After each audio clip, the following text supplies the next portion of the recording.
Olá, tudo bem, irmãos? Sou eu aqui, o irmão Marcos. Eu fiz esse vídeo aqui para a gente poder conversar melhor sobre alguns pequenos temas, né, da nossa lição. Eu quero começar com essa pergunta, né, que nós tivemos na lição de terça-feira, na qual ela diz assim: se sua congregação leva a sério a missão da igreja descrita por Paulo em Efésios 3:10, isso pode mudar a forma como você e seus irmãos da igreja se relacionam? Legal. Né? O que está dizendo lá em Efésios 3:10? Para que, pela igreja, a multiforme sabedoria de Deus se torne conhecida. Agora, dos principados e potestades nos lugares celestiais, né? E aí o que a gente vai entender, né? Primeiro vamos contextualizar esse verso. Né? Na lição de terça-feira, tá ali, né? A lição tratou como a sabedoria de Deus, né? Então Paulo ele estava dizendo o quê? Que cada pessoa ela tem um papel pequeno dentro do grande história que Deus fez, né? Que nem Paulo mesmo ele estava se colocando como mensageiro, né? Para uma função específica, que era o quê? Propagar a salvação para os gentios, né? Já que, visto que, né, a salvação até eles ali era tratada que apenas coisas para os judeus. Só os judeus tinham a compreensão de vida eterna. E mesmo assim, ainda a vida eterna que eles acreditavam era uma coisa muito míope daquilo que realmente era. Né? Aí Jesus veio, mostrou como é servir ao próximo, como que Deus se relaciona com suas criaturas, o que Deus espera de suas criaturas, né? E depois ele morre para pagar o preço. Beleza, pagou o preço. Aí vem o que? Entra a função da igreja, né? A função da igreja é levar aquilo adiante, não apenas para os judeus, mas para o mundo todo, porque agora o chamado ele pode ser dado a todos, visto que Satanás ele não detém mais o controle do mundo. Ok, isso aqui é bem importante a gente entender, porque se nós não conseguimos compreender isso, a gente jamais vai conseguir compreender o todo, certo? Satanás, ele tinha o quê? Até aquele momento, até Jesus morrer na cruz, ele detinha o poder sobre o mundo. O que acontece que existem coisas que nós não conseguimos entender no mundo. Por exemplo, por que faz tanto calor? A ciência nos diz que faz calor por causa das atividades, né? Por exemplo, o efeito estufa, as pessoas produzem uma determinada região, ela produz muita poluição, e aí essa poluição ela faz um microclima, né, que ele impede com que a circulação do vento, do ar, né, a Terra ela consiga ser uniforme, né, na sua temperatura. Então, naquele determinado momento, naquele determinado lugar faz o calor.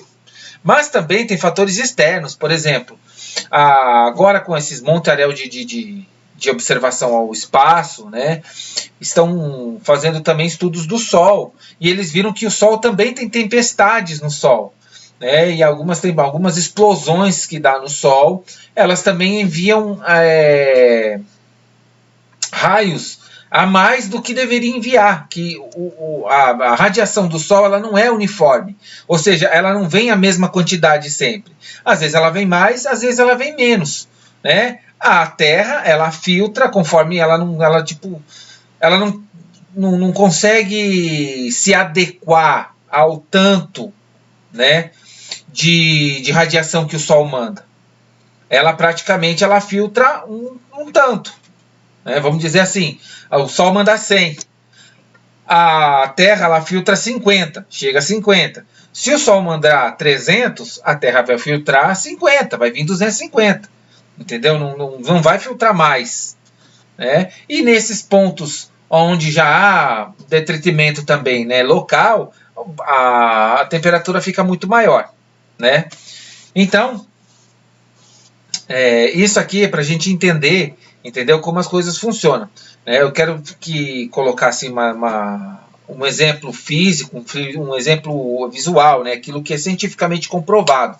Porque espiritualmente a gente não pode comprovar nada, porque a gente pode sentir e por experimentação, nós conseguimos dizer o quê? Se é verdadeiro, se é real ou não. Pode ser real para mim, como pode não ser real para o outro. Por exemplo, uma experiência sobrenatural.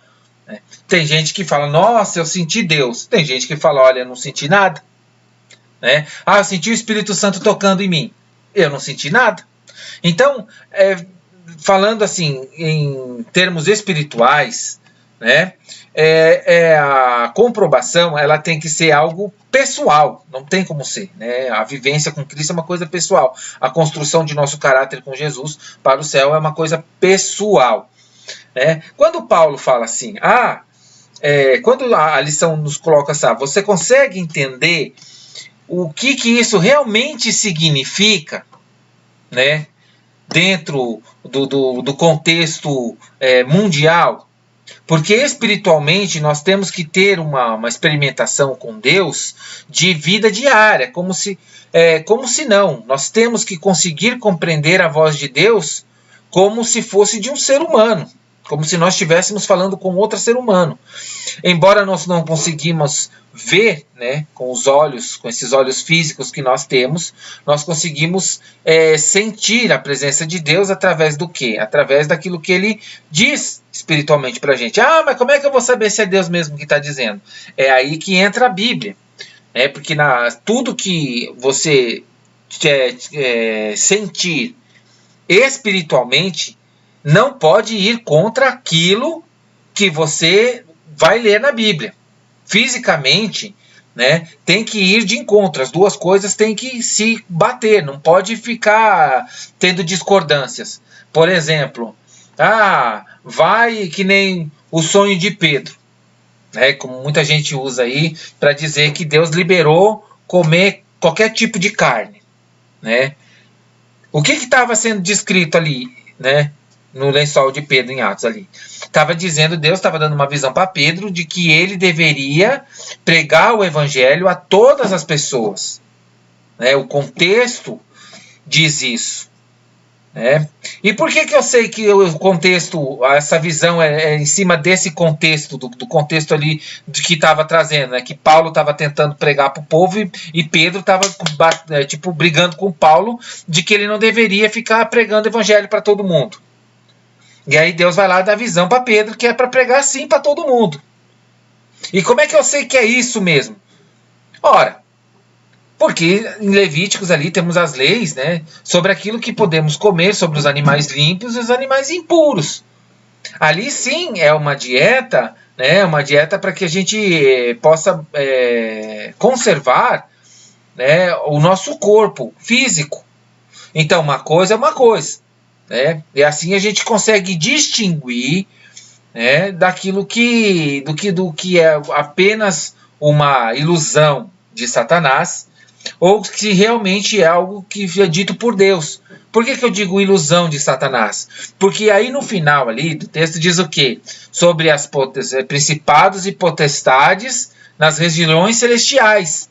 Ou seja, Satanás, ele ainda assim ele consegue simular, né, que ele é um anjo de luz, ou que ele vem da parte de Deus. De muitas religiões, pode até não ser uma realidade, dentro da nossa igreja também, mas muito mais nas religiões cristãs espalhadas pelo mundo. Porque Satanás ele se transveste de anjo de luz e seduz as nações. E um pouco do que é ruim do Adventista é que ele achar que isso vai acontecer só depois da volta de Jesus. E não, isso está acontecendo já há muito tempo e se intensificando cada vez mais. E depois da volta de Jesus, né, aí que vai ser o ápice do negócio. Mas isso Satanás já está fazendo. Né? Então, Paulo, naquela época, já adverte pessoal, vamos tomar cuidado. E nós sabendo disso, né, tendo isso em mente, como que nós devemos nos relacionar uns com os outros? Entendendo que ninguém está salvo de ser enganado por Satanás. Ninguém. Satanás ele é muito convincente naquilo que ele faz. Ele enganou Eva. Ele manipulou para que Eva enganasse Adão. Então, olha o nível de expertise de Satanás. Ele consegue ir além, porque ele sabia que ele não poderia enganar Adão, mas por Eva ele conseguiu, ele conseguiria. Então foi os meios pelo qual ele se utilizou. Então nós, como irmãos, nós nos devemos cuidar um dos outros, né? Tanto quanto na parte de corrigir, como na parte de ser corrigido também. Porque muitas vezes a gente acaba tendo orgulhoso ou presunçoso de achar que sabe tudo, isso eu sei e tal, não sei o que lá, não preciso. Mas não precisa. Às vezes puxões de orelha são necessários. Às vezes nós precisamos tomar cuidado, às vezes nós estamos levando a obra de Deus relaxadamente, fazendo do jeito que a gente quer, e Deus está nos chamando para que as coisas não são do jeito que nós queremos, mas do jeito que Deus quer que seja. E nós devemos nos adequar a isso. Afinal, somos adventistas dos 7º dias, a igreja eleita para dar a última mensagem de advertência aos habitantes da terra. Pessoal, muito obrigado pela atenção de vocês. Eu espero que a gente tenha começado aqui, né, pelo menos um panorama daquilo que a nossa lição está nos apresentando. Beleza? Fiquem com Deus e comentem bastante aí para que a gente possa crescer em graça e em sabedoria. Beleza? Muito obrigado, até a próxima.